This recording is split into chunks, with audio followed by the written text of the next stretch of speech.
Ukisikia jambo la serikali mfanye nini? Mkimbilie mkalifanye. Na mambo ya serikali wala sio mengi, tena yapo tu kwa mujibu wa sheria, sio ya uturuti wala nini.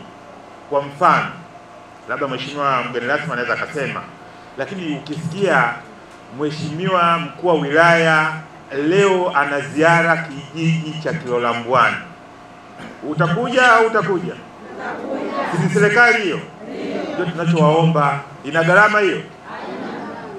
Yaani unasikia leo katibu tawala wa wilaya ameagizwa na mkuu wa wilaya aende kijiji cha Mipingo, wewe utakimbilia kwenda kumuona katibu tawala?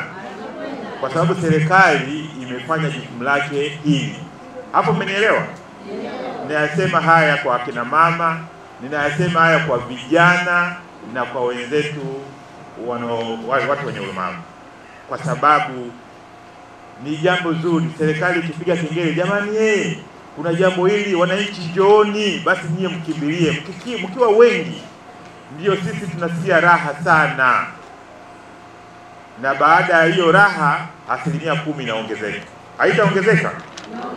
Mimi mheshimiwa mkuu wa wilaya, ombi langu ni hilo, kuwaomba wananchi wajumuike kushiriki na shughuli mbalimbali ambazo serikali inazifanya.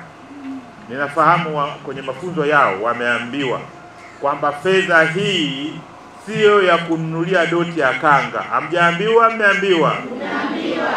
Mmeambiwa kwamba fedha hii sio ya kwenda kwa wale wenzangu na mimi, ya kwenda kuhonga. Mmeambiwa? Hamjaambiwa?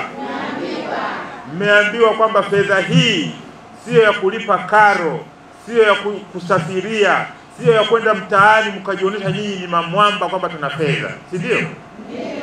Kwa hiyo fedha hii mmeambiwa kwamba ni mtaji. Hamjaambiwa? Fedha hii mmeambiwa kwamba ni mbegu. Hamjaambiwa? Fedha hii mmeambiwa kwamba inazunguka. Mmeambiwa? Mmeambiwa kwamba fedha hii baada ya muda fulani mtataka kurejesha kidogo kidogo. Mmeambiwa? Na mmeambiwa kwamba fedha hii mtairejesha bila riba. Mmeambiwa?